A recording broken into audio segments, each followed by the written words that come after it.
sa Diyos at dakilang makapangyarihan sa Diyos. O Ama, nagdakilang puspos ng awan na bag at nibigong ipos. Pinagkaloob mo sa amin kaysa isang anak na si Kristo na aming Panginoon at tagapagligtas. Ipinagkaloob mo sa amin ang banal ng Espiritu na lagi namin kasama. Patuloy kami na nagagalak, nagpapasalamat sa walang humpay mong katapatan at kabutihan na iyong ipinagkaloob sa mga isa sa amin. Patuloy kami nagpapasalamat sa himalayan, patuloy na pagkilos sa aming mga buhay. Patuloy kami nagpapasalamat sapagkat kayo ang aming Panginoon na dakila at makapangyarihan. Buhay at patuloy na nagkakaloob sa lahat ng aming mga pangangailangan. Sa larangan po, pisikal, financial, higit sa lahat, sa spiritual. Pinagpala mo ang mga lingkod mo. Pinagpala mo ang iyong mga anak, Panginoong Diyos.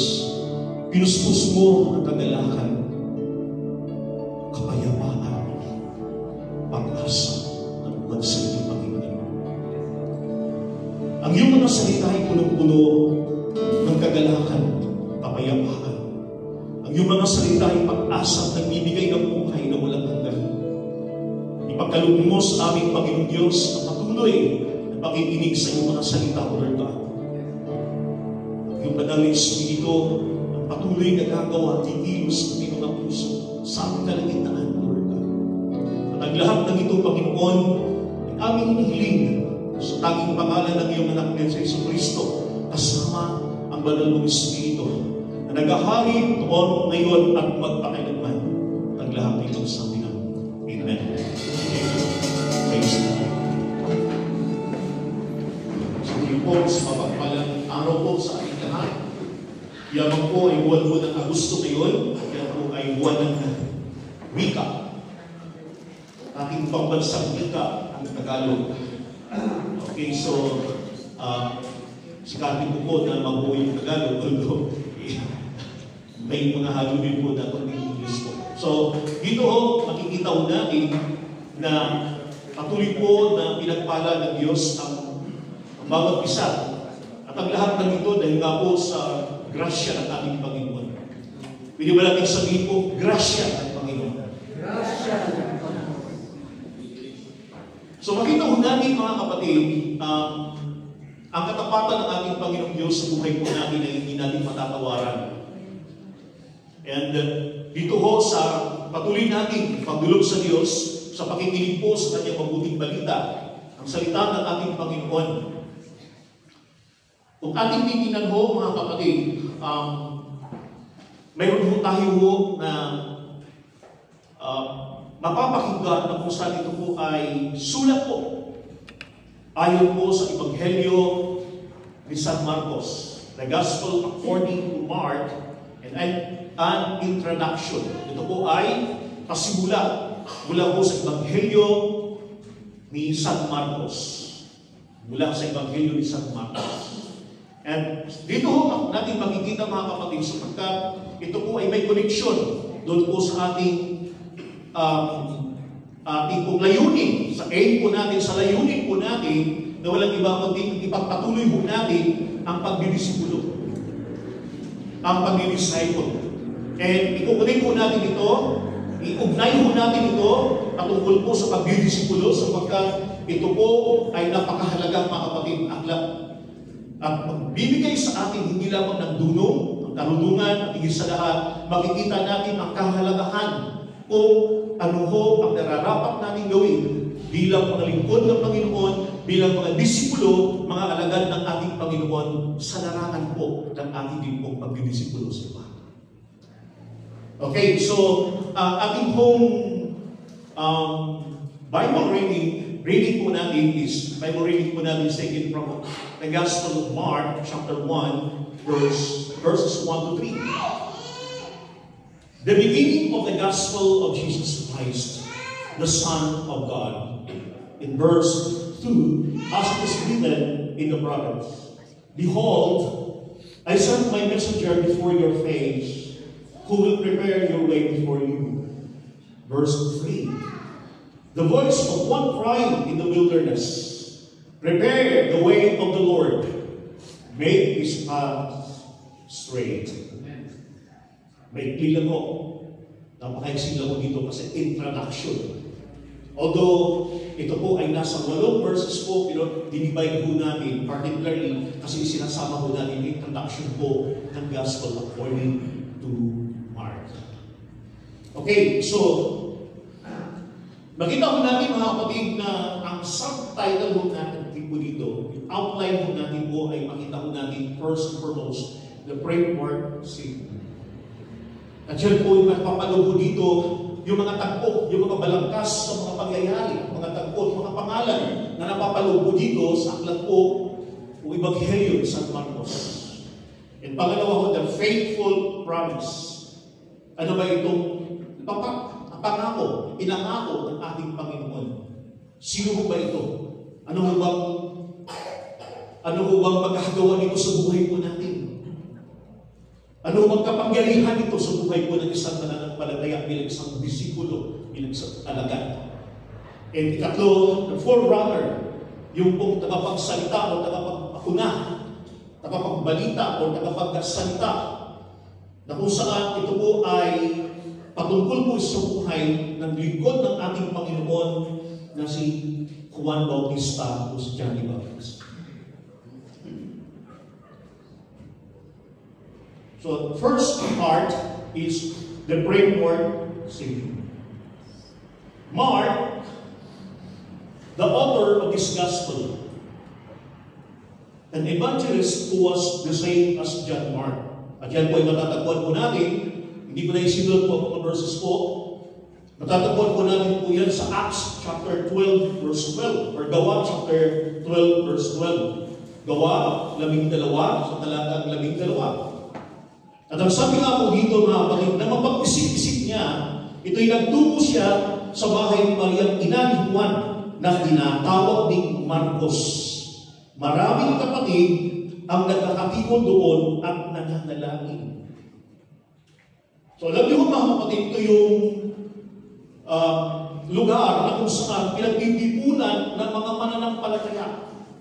Higit sa lahat, ang tahanan ito, bahay ng nanay ni Juan na tinatawag ni Marcos.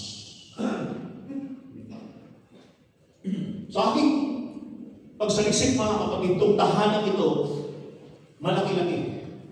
Kaya marami ng mga mananampalataya na nagkakatipon.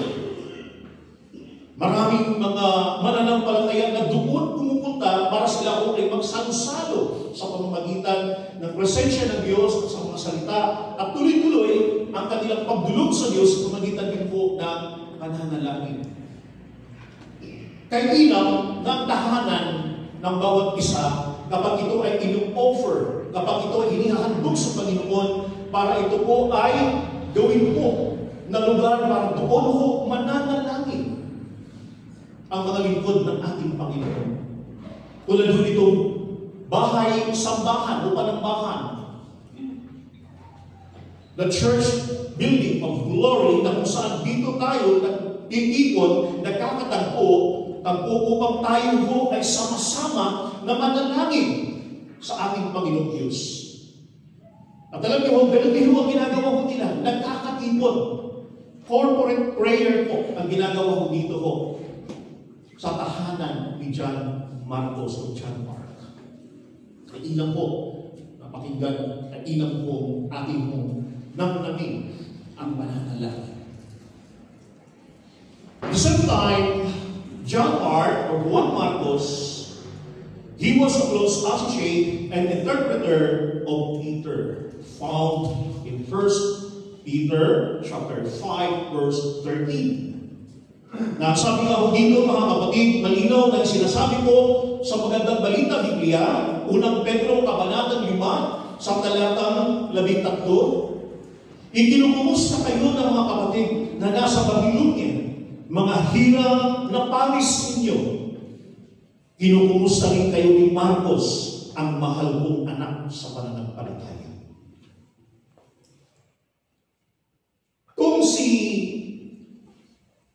Pablo ay may anak sa pananampalataya. Sino ang anak sa pananampalataya ni Pablo? Si Timothy. Si San Pedro naman, o si Pedro naman, ang anak po niya sa pananampalataya ay si John Marcos. So, pinapakita ko dito, mga kapatid, yung word pa rin na discipleship, yung pagbibisikulo, na may anak sa pananampalataya. May anak ka sa pamamagitan ng pananampalataya ng ating Panginoong Kristo. Ang tanong ko, mayroon ka ba kayong anak sa pananampalataya? Mayroon, sabi ka ko yun. Ilan ko, marami ko ba ang anak ko ninyo? Yes, salamat po sa Diyos.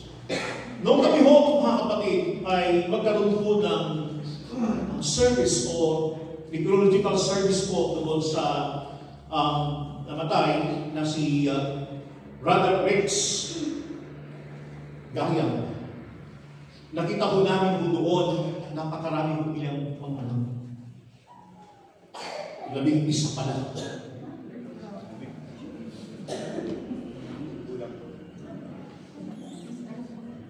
So alam niyo mga kapatid, yung mga anak ay sunod-sunod. Pero nakita ko pa rin po mga kapatid, si Sister Perlita na kung saan tuloy-tuloy ang pagsamba niya sa ating Panginoon. At doon sa lakong lugar na yun, at pinuntahan ko namin po, sa lower bahon po, sa central bahon po, nandoon po, mga kapatid, brother, sa central bahon, nandoon po yung church na pinupuntahan ng every Sunday. Halos pagkasabay kami, at sabi niya, Pastor, mauna ko sa inyo kasi malayo pa ang pupuntahan ng church. Although yung ibang anak ko ay nasa church po ng Glory. Ako'y nagpapasalamat sapagkat sama-sama pa rin kami nanambahan sa Panginoon. At dito may pinakikita mga kapatid na John Juan Marcos was a close associate and the interpreter of Peter. He was a companion of Paul and Barnabas on the first missionary journey. But for unknown reasons, he left in the middle of the journey. So, siya po ay lumisan. Siya po ay hindi na nagpatuloy sa misyon. At alam niyo ho, ito ho paglisan ni Juan Marcos, mga kapatid, ito ho yung dahilan na hindi ho pagkakaintindihan ng dalawang mga lingkod ng Panginoon. John Mark was criticized by Paul for abandoning the mission. So, criticize po siya ni Paul, mga kapatid, patungkol ho sa kanyang paglisan. Pagkat inabandonahan niya ang mission, particularly, umalis po siya at iniwan si Paul at Barnabas. In Acts chapter 13, verse 13, Acts chapter 15, verses 36 to 41, makikita ko natin po yan sa ating pong sarili pagsaliksik. At babasahin po natin po yan. But, his relationship with Paul was restored in the end. So ito po yung point po dito, mga kapatid, na dito sa background sa introduction mo, mga kapatid, sa author na si John Marcos or John Mark, na kapatid, although may mga relationship na hindi po pagkakaunawaan, hindi po nagkakaintindihan. Just for example, si Paul, mga kapatid, natatay po spiritual life ni Timothy, mga kapatid, hindi sila nagkakaintindihan. Pero alam niyo po, our God is a God of restoration. Ang Diyos natin ay Diyos na siya po ang nagpapanatuli. Siya po ang nagpapanumbalik sa relasyon, mga kapatid. In our prayer, mga kapatid, sa totoo lang, hindi po madali, mga kapatid. Hindi po madali in our own. Lalo kapag nasaktan po tayo, nasaktan ka. We thank God. Salamat po sa Diyos. Ito ho ang ministry ng ating Panginoon.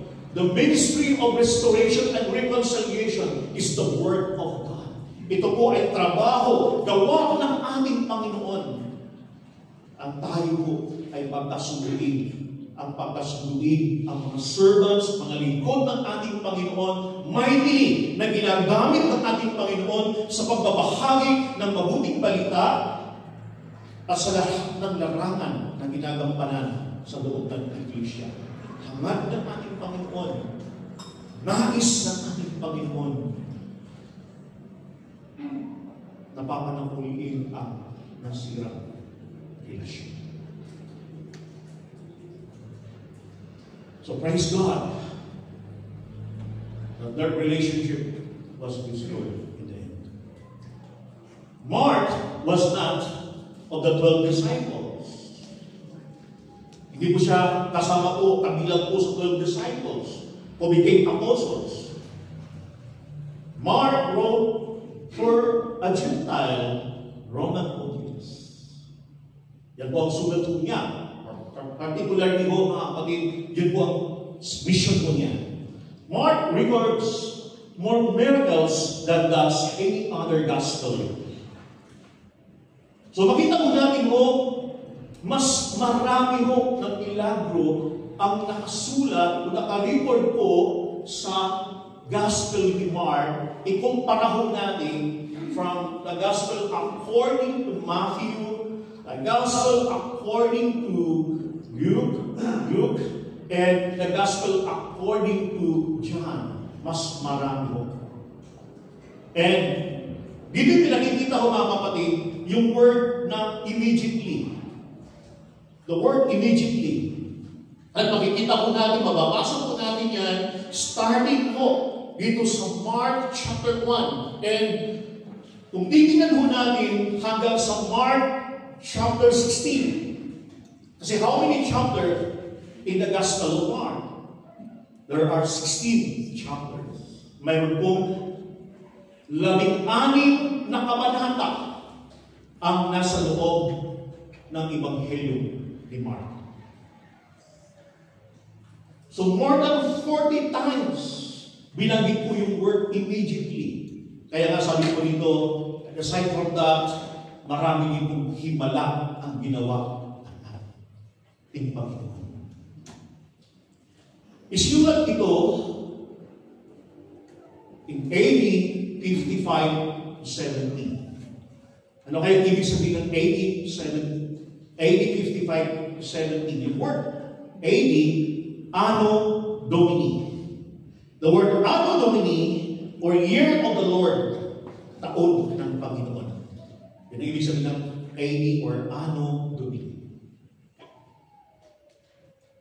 Pinanganak ka na ba, Kuya Alex? Tayo to. So, hindi pa po. Wala pa po tayo nito. Diba? Pero alam nyo, makikita ko natin yung mga kapatid ang relevance. Makikita ko natin kung paano nag-relate ito sa buhay po natin, particularly yung application dito po sa Ebanghelyo nito. Sulat po. Marcos. And the main purpose of this gospel to present Jesus as the suffering servant and the Son of God. The suffering servant of our God, the Father, is the servant of God. Is Jesus Christ. Na kung saan, mga kapatid, na-experience po niya ang napakakadingding mga paghihirap sa kanyang buhay habang siya'y nagdimisyon dito sa lupa. So bilang mga lingkod ng ating Panginoon, bilang mga disciple ng ating Panginoon, walang exemption, walang exempted, mga kapatid. Lahat tayo maka-experience ng suffering. So, hindi natin pwedeng sabihin na, Lord, hanggang dito lang ako, ito lang sana gusto ko mangyari, gusto ko ganito lang, Panginoon Diyos. Pero hindi ho natin po matansya ho kung ano po ang mangyayari sa atin, sa pagsunod natin sa ating Panginoon. So, ang importante ho, mga kapatid, hindi tayo pababayaan ng Panginoon during our sufferings, during our persecutions, because of following the steps of Christ.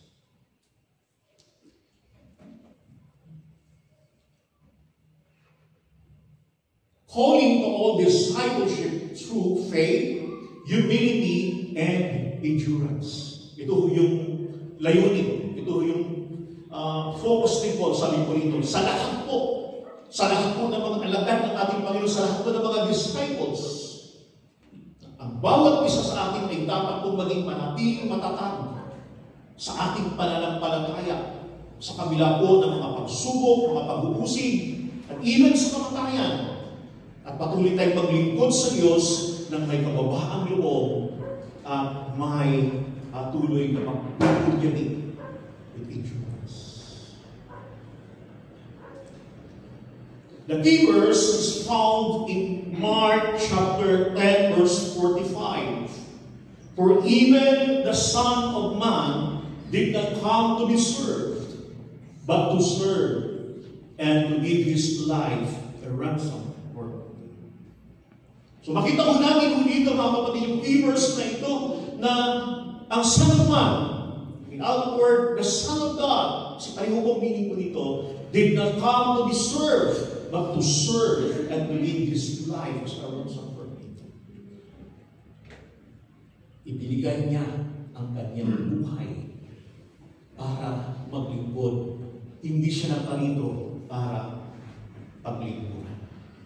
So anong example, halimbawa, na iniwan, itinuro ng Panginoon sa atin bilang mga disipulo na sabi mo rito, naparito siya para maglingkod. So lahat ng mga disciples, mga servants ng ating Panginoon, mga lingkod ng ating Panginoon, na naglilingkod sa Diyos, naglilingkod sa kanyang iglesia, at naglilingkod para sa lahat. Hindi lamang po sa mga believer.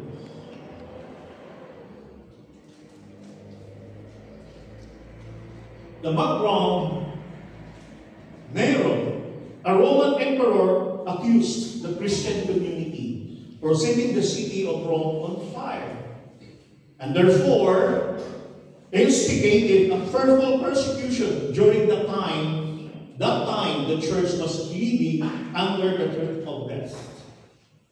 So alam niyo po, panahon na yun, ni Nero po, siya po yung Roman emperor at dahil mga kapatid, inakusahan mo niya ng nagsunog sa part ng Rome, kaya mga Kristiyano. That's why, sa ngayon, dahil po niya, kanya kong pinipersecute. Pinipersecute niya ang mga mananampalataya. May naalala, may narinig ako, na sabi ko, during the time, Nero, an emperor, kapag siya po ay pupunta sa kanyang garden, dahil wala pa naman ng electricity noon, wala pang kuryente noong time na yun, at kapag siya ay mag-stay sa isang lugar, madilim, mga kapatid, ang ginagawa ko niya na ilawan, walang iba kundi ang Kristiyano. Kumukuha siya, nagpapatawag siya ng Kristiyano o mga Kristiyano para sigdihan at yung magiging ilawan po niya habang nangingisay at sumisigaw sa matinding sakit, natutuwa siya. So matinding mga persecution sa mga panahon na yun.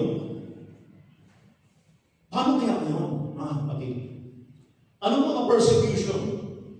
Anong mga pag-uusig ang mayroon tayo ngayon? Anong mga pagsubok ang mayroon tayo ngayon?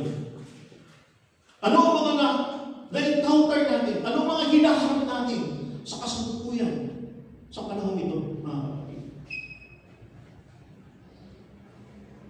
Way back, doon sa pandemic, mga kapatid, nakita ko natin na yung pinagbabawal ng mga panambahan. Kasi bawal nga ako ang magkumpul-kumpul. Bawal. Kaya lang wala ako at walang mga fellowship. Nandun lang sa bahay. Kaya doon ko na-create ang online fellowship. May purpose pa rin ang ating Panginoon. And until now, hanggang ngayon, nandiyan pa rin po yung online fellowship. Pag hindi available, sige po, mag-online na lang po tayo. I-set na lang po natin yung schedule po natin. Despite, Sa kabila po ng mga pagsubok, mga persecution, and even famine na nangyari ho, mga kapatid, even sickness or diseases, mga kapatid, ay talaga namang ho, nandoon pa rin ang pagkilos ng ating Panginoon. Hindi mapipigilan. I remember, mga kapatid, noong panahon na yun, isa sa naging bunga ay walang ibang kundi ang family ko ni Sister Minji. Hindi natin kung sila nakasama ngayon kasi nandun ako sila nanirahan ngayon sa ibang bansa. Tuloy pa rin po, nagpapatuloy, at bawat isa sa atin, marami pa rin bunga sa pananampalataya dahil pinagpapatuloy ang pagbabahagi ng mabuting balita sa kabila ko ng mga krisis, sa kabila ko ng mga persecution, sa kabila ko ng mga sakit at karamdaman at pagbabanta ng kamatayan. Walang makakahadlang sa gusto at nais ng ating Panginoon. Walang makapagsabing itigil sapagkat kung nais ng ating Panginoon at gusto ng ating Panginoon, mangyayari at patuloy na mangyayari, mga kapatid. That's why ang iglesia nito, ang church na ito, mga kapatid, na itinatag ng ating Panginoon, walang makakapagpigil, walang makakatigil, sapagkat ang Panginoon ay lagi nating kasama. Hindi lamang sa ating kalagitnaan, sa ating palambahan. Kasama natin araw-araw ang ating Panginoon maging sa ating pamumuhay. Wala ho, mga kapatid. That's why the Bible says in Romans chapter 8, verse 31, if God is with us, who can be against us? Kapag ang Diyos ay panig sa ating, sino ang laban sa atin?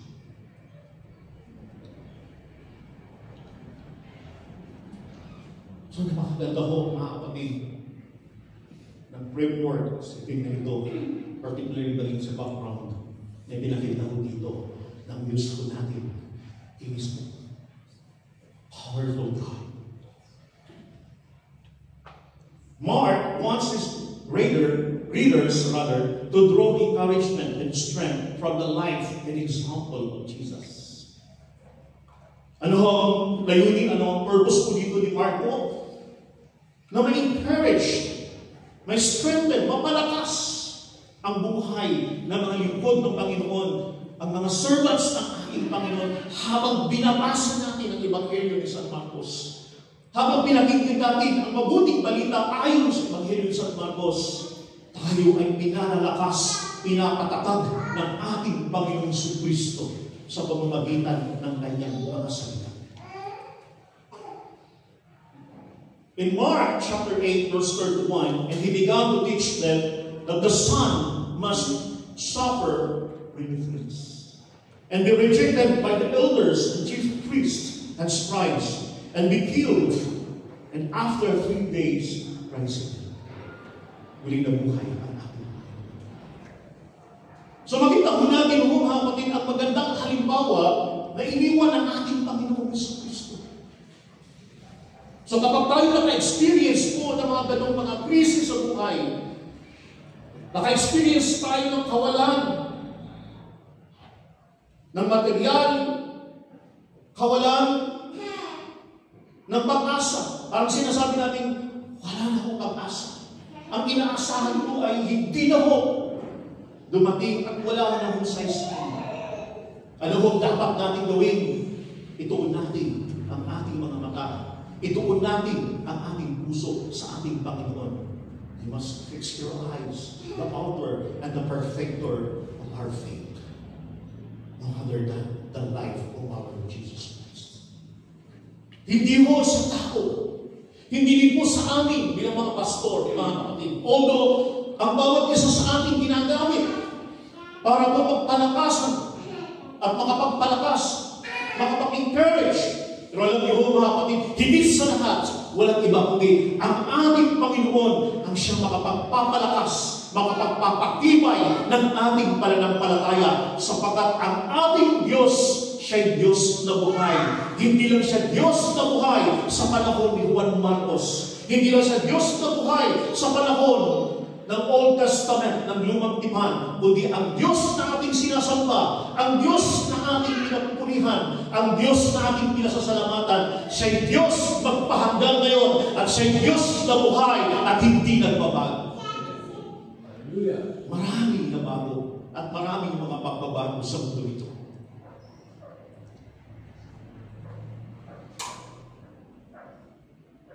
So, halit ang sabi ng ating Panginoon, Jesus Christ, still the same yesterday, today, and forever. Hindi siya nagbabago. This pronouncement of suffering and death not only repeated, but becomes the norm for committed disciple. Becomes the norm.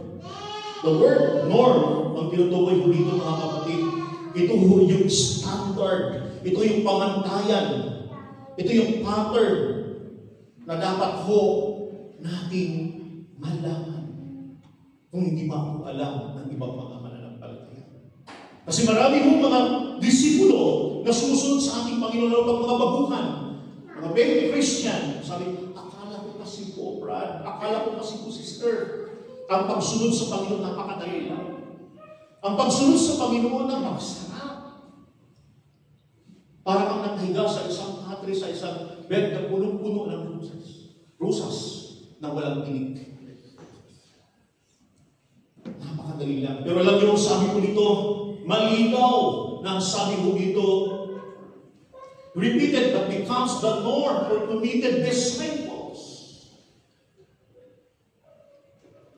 Saan ka man magpunta, saan tayo pumunta, na nagbabahagi ng mabuting balita, ginagawa ang kalooban ng ating Panginoon, dapat maging laman na ng ating puso't isipan ang mga trials, ang mga persecutions, ang mga paghihirap, even ang kamatayan, mga kapatid.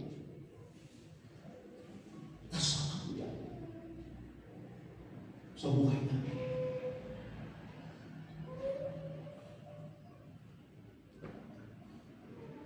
Sa kabila ng lahat ng ito, mga kapatid, ng mga sermons na ito, ay patuloy ko na nagpupuri, sumasamba, at naglilingkod sa ating Panginoon.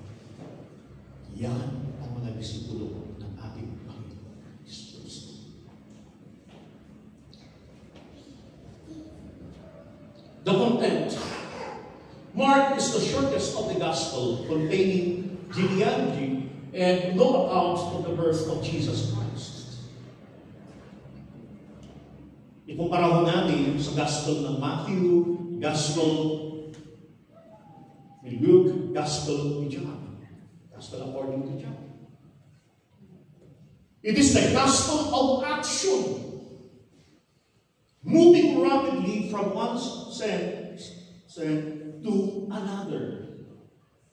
Rapidly. Talagang grabe ho. Makikita ho natin ho.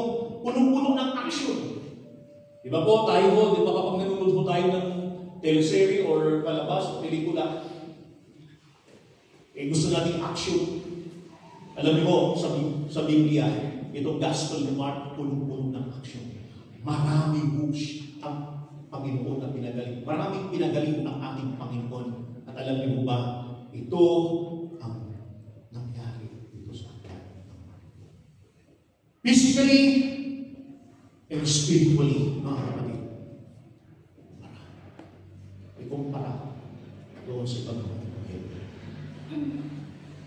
And one of the key words of the gospel, yung binanggit ko na ako kanina, immediately occurring more than 40 times in Mark. Jesus was a servant, busy meeting needs and busy meeting Messiah. Yung word busy meeting needs, yung mga needs po ng tao natin, financially, materially, physically, emotionally, but also spiritually, because He is the Messiah, the Savior of our soul, of our life. So, kumplito ho ang ministry ng ating Panginoon. Hindi lang pagpapagaling sa mga lumpo. Hindi lang mga bulag ang nakakita ng bulag. Mamulat po sila at nakita ko muli ang mundo. Dumilag ng kanilang mga mata, hindi lang ho, even the spiritual blindness. What is the spiritual blindness? Mga tao na kung saan, mga kapatid, hindi ho maintindihan, hindi maunawaan ang salita ng Diyos, ang Ebanghelyo, ang Word of God. Pag binabasa, hindi ko po maintindihan ko ito, brother, sister, hindi ko talaga maunawaan ito. Sapagkat bulag ako spiritual. But we thank God, salamat po sa Diyos sapagkat misyon ng ating Panginoon, gawin ang gawain ng ating Panginoon, na buksan ng Diyos ang ating spiritual na kapatid. At nakikita ho natin ang mensahe, ang napapaloob ng mensahe ng Panginoon sa pamamagitan ng kanyang salita. Kaya lahat ng mga Kristiyano nararapat at karapat-dapat na magbasa ng Biblia. Sabihin niyo sa katabi mo, nagbabasa ka ba ng Biblia? Nag-aaral ka ba? Nagmumuni-muni, nagbubulay-bulay ka ba sa salita ng Panginoon?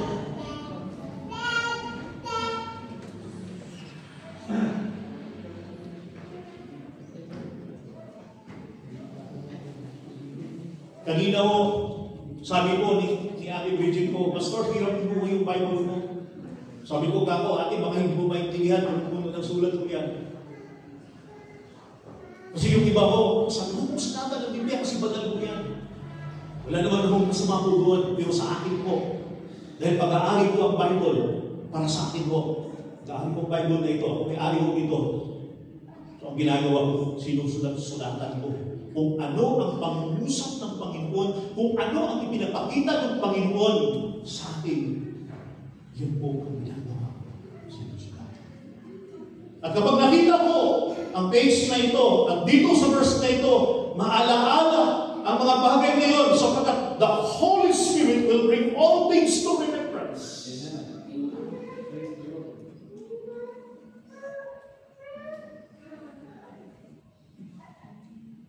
Salamat sa Diyos. Purihin natin Panginoon. Mark emphasizes the passion of Jesus so that it becomes the gauge by which the whole of Jesus' ministry and the ministry of His disciples will be measured. Ito yung sumaan. The passion of Jesus. So tayo mga minister, tayo mga lingkod, tayo mga alagad ng ating Panginoon na gumagawa at patuloy na ginagawa ang mga pinagagawa ng Diyos sa atin, ang pagbabahagi, pagmiministeryo, sa lahat po ng mga pinagagawa ng ating Panginoon.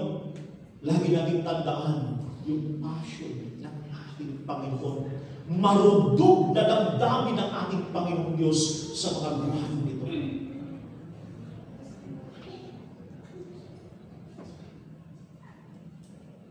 Meron po tayong passion sa mga gawain ng ating Panginoon. So personal application, the gospel according to Mark teaches that the life of discipleship means following Jesus, the same path of rejection. Amen. Kung paano mo ang ating Panginoon na-reject. Particularly, mga panahon na yun, ng mga pangisiyo sa buses. Even the elders, saan din? Alam niyo mga kapatid, ganun din po sa buhay niyo. May mga panahon na i-reject po tayo. May mga panahon na i-reject ka. Once, o the moment na open ka ng iyong puso, o ng iyong mga labi, para magbahagi ng mabuting balita, may mga panahon i-reject ka. Kaya nga ho, nakakapag isang patutuo, noong mga panahon, nag-vision po ako sa amin mo. Nag-share po ako ng gospel. Pero ang sabi po ng aking nanay, tumigil ka, hindi ka pari. Wala kang alam sa salita ng Diyos. Kilala kita. Isa kang lasinggo. Isa kang anak na kung saan matigas ang ulo. Tumigil ka. At alam niyo ho, tumigil na ako. Kasi ho, nagliparan ako yung plato, pati yung kanin at ulam. At sa pagtigil ko ng panahon na yun, nagpe-pray ako, Lord, bigyan mo ako ng maraming pagkakataon, ibahagin po ang Ebanghelyo sa ating Panginoon Diyos. Oportunidad ng Panginoon Diyos kapag ang nanay ko ay bedridden po.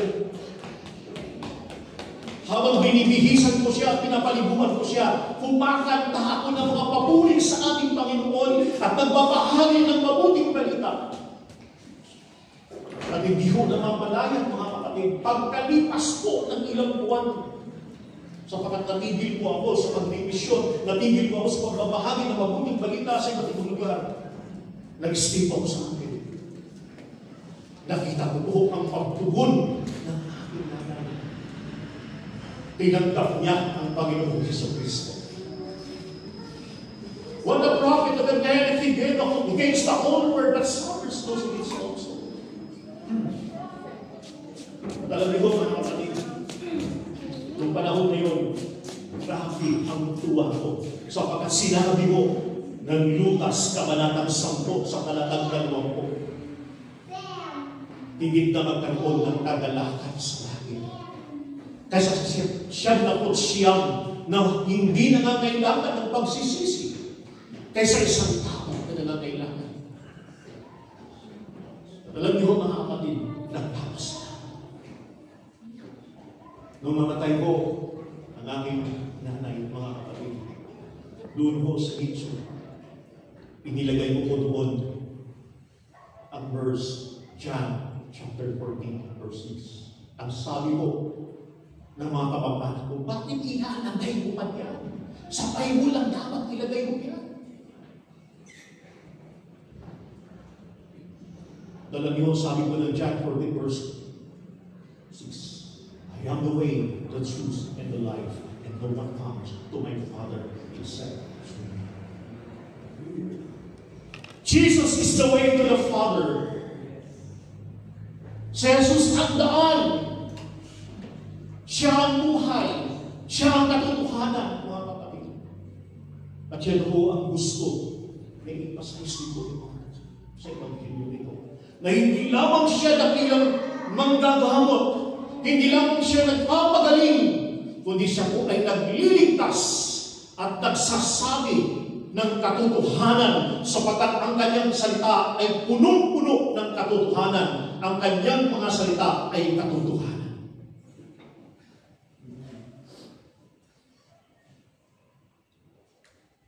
May mga panahon sa mga lingkod ng Panginoon Diyos para magsalita ka at magsinungaling ka. Tingnan niyo yung katabi mo. Sabihin niyo po, may mga panahon ba na sinasabi, magsalita ka nga ng hindi totoo. Magsinungaling ka nga. Paminsan-minsan lang naman. Pero ang tanong, gaano kadalas ang minsan?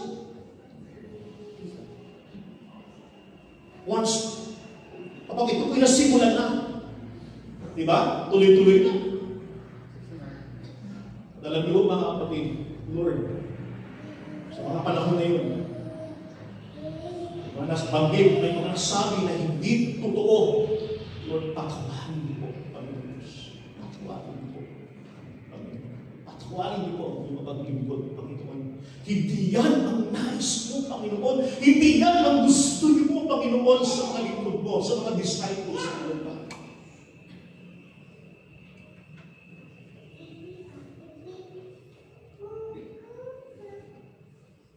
For followers of Jesus in all ages, the warning and promises are sure. That's why in Matthew chapter 8, 34 and 35, when he had called the people to himself, with his disciples also, he said to them, whoever desires to come after me, let him deny himself and take up his cross and follow me. Verse 35, for whoever desires to save his life will lose it. But whoever loses his life for my sake and the gospel will stay. So mga kapatid, ito yung tunay na buhay. Ito yung tunay na layunin sa buhay at gagawin ng isang mananampalataya. Walang iba kundi ang mag-focus na katuon sa ating Panginoon sa Kristo at sa Kanyang mga salita. That's why a disciple is the one who follows the teacher and his teaching. If you follow the teacher, referring to Christ, but don't follow his teaching, referring to the Bible, the Word of God, hindi po totoo. Sapagkat magkasama po yan. The Gospel according to Mark assures Christian workers of all generations that the same attesting miracles that accredited the ministries of apostles as characteristic features of God's people under the new covenant. Until now, mga kapatid, hanggang ngayon, hanggang sa henerasyon ito, hanggang sa susunod na generation, mga kapatid, na-assure ko, ang ating Panginoon, siya pa rin may gumagawa ng mga tanda at kababalagan o himala. Masasabi mo ba sa iyong katabi na wala ng himala? Masasabi mo ba sa iyong katabi at sa iyong sarili na wala naman ng milagro na himala? Pag sinabi ho natin at pinupaglutan natin, wala na hong milagro na po sa church. Wala na hong miracles po sa salita ng Panginoon. Wala na hong milagro sa mga gawain ng ating Panginoon. Kaya nga ho, mga kapatid, delikado ho yan. Bakit? Baka yung pumupunta na ho ang nagmimilagro. Mayroon pa rin. May mga miracles. May mga signs. Because our Lord Jesus Christ is still the same yesterday, today, and forever. Hindi siya nagbabago. Siya Diyos sa lumang tipan. Siya Diyos sa bagong tipan. Siya Diyos na gumagawa at patuloy na gumagawa maging sa panahon natin at sa mga henerasyon, sa mga susunod na henerasyon na ipapasok at tatawagin ng Panginoon sa iglesia ito. The faithful promise, referring to the gospel. The beginning of the gospel of Jesus Christ, the Son of God. The gospel or good news concerning to Jesus Christ. Kaya pag sinasabi natin yung good news or gospel, it's about the life of our Lord Jesus Christ. Ito yung matungkol sa buhay ng ating Panginoon sa Kristo. Hindi ito sa buhay ng pastor. Ito po ay patungkol sa buhay ng ating Panginoon sa Kristo, because Christ Himself is the gospel, the good news. Jesus is the Christ or Messiah. Both words refers to the same person. Savior and Lord. Savior and Lord. Christ, Greek word, Messiah, Hebrew word. Same person. Christ, the Greek word equivalent, the Hebrew word Messiah. It means the anointed one, pinahiran, pinili. Jesus was called the Christ because He was the one who God chose and set as Savior and Lord. May malipit. Kaya mga kapatid, siya, si Kristo, siya ang Messiah sa buhay po natin. Hindi siya nagbabago. Hindi siya nagkukulang. Patuloy na gumagawa si Kristo, ang Messiah sa buhay po natin. Simula na tayo tawagin at kalooban ng kaligtasan, patuloy siyang gumagawa. Hindi lamang po ng mga milagro, patuloy niya may pinagkakaloob ang kanyang salita sa atin at sa ating buong sambayan. At sa iglesia nito na. Jesus is the Son of God. He's the only Son, the only one and only Son who came from the very side of God, stressing His unique and intimate relationship of the Father. Kaya nga ho dito mga kapatid, at itinuturo ng Panginoon sa atin dito, hindi ho religion, relationship.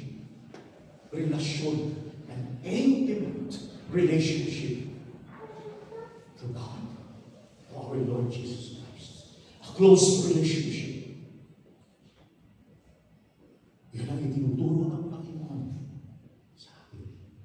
Ang tanong, kumusta po kayo? Meron ba kayo relasyon sa Diyos? An intimate relationship sa Diyos. Ang isang tao kapag mayroon po siyang intimate na relasyon sa ating Panginoon, kahit anong mga pagsubok at mga problema sa buhay, tiyak na ito'y mapalalampasan at mapagtagumpayan po niya sa pagkakasama niya ang Diyos. Mapansin niyo ba? Mga panahon, nakakala mo, hindi mo na ma-overcome ang mga trials niyo. Salamat sa Diyos, sa grasya ng Diyos, at sa relasyon niyo. Ang Diyos, tinawag ka at pinagkalubal ka ng kakayanan, kapangyarihan sa pamamagitan ng mga salita upang gawin ang karapat-dapat para malampasan ang mga problema. Higit sa lahat, ang tulong ng ating. The Gospel declares that the Son of God must suffer many things and be rejected by the elders, chief priests, and scribes, and be killed after 3 days. The forerunner, ang tagapagsalita. Anong ibig sabihin nito, mga kapatid? Tagapagpauna. Ito'y tumutukoy sa buhay po ni John the Baptist, mga kapatid. Juan Bautista. Mark talks about the ministry of John the Baptist was prophesied in the Old Testament. At yan may makikita ko natin in Isaiah chapter 40 verse 3, in Malachi chapter 3 verse 1. Makita ko yan. Makikita ko yan. Ang ministry ko ni Juan Bautista. Even in the Old Testament, mayroon din palang propesya pagdating na po sa New Testament na kung saan si Juan Bautista ay ginamit ng ating Panginoon. John the Baptist was the forerunner of Jesus Christ, called to clear the road for Him. It meant that people should give up their selfish way of living. Sa totoo lang, hindi ho natin nagiging po ang mga uri ng pamumuhay na hindi karapat-dapat kalugod-lugod sa ating Panginoon. Hindi ho natin kaya i-give up yun. Maaring, i-give up ho natin ngayon lang. Pero alam niyo, baka naman, ipagpapatuloy ito sa mga susunod na araw. Renounce their sins without the Word of God, without the work of the Holy Spirit. Seek God's forgiveness. Believing and obeying His Word found in the Scriptures. Read the Bible, study the Word of God, listen to the Word of God. Pero alam niyo, hindi ho natin kayang sundin ang salita ng Diyos in our own way and strength. Hindi ko. Kailangan natin ang Diyos. That's why it is the message of repentance. And repentance is the word of God in the life of the believer. Sapagkat hindi ko tayo makapagsisi at makapagsisisi sa ating mga nagawang kasalanan kung hindi mo, number one, unang tumilos ang ating Panginoon sa ating puso.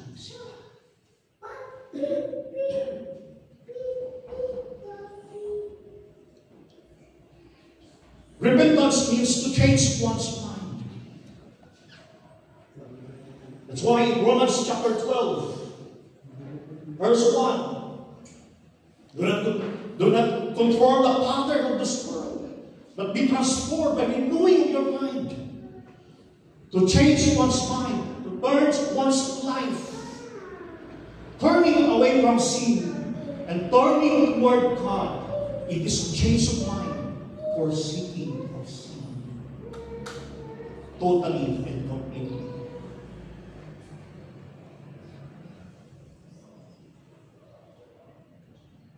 sa Diyos. That's the introduction message of the gospel according to Mark. Mark chapter 1, verses 1 to 4. So let's come to the presence of God in a short prayer.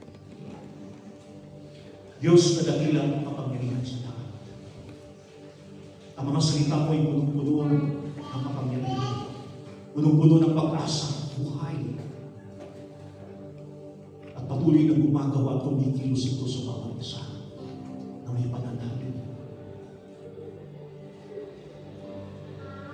Ito ang may akdang ng pananalig. Pananalig na nakatuon sa iyong Panginoon sa Kristo sa gawa mo, ginawa mo sa krus ng Kalbaryo. Tulungan niyo ito. Patuloy niyo mong ikawan sa amin, Panginoon Diyos, ang malayang patuloy sa amin. Salamat po. Yes, anuman ang sinimulan mo sa buhay ng mga lingkod mong ito na binanggit mo, maging sa buhay ni Marcos, sa buhay ni Paul, at sa buhay ng mga lingkod mo, particularly the early church, maging sa panahon ito, na kami na itong Panginoong Diyos, hindi ho nagbabago. Tuloy at patuloy pa rin ininakawan at pinagkakalunod sa amin. Kaya nagpapasalamat kami sa iyong Panginoon sa panahon ito at patuloy na ibinabahagi mo sa amin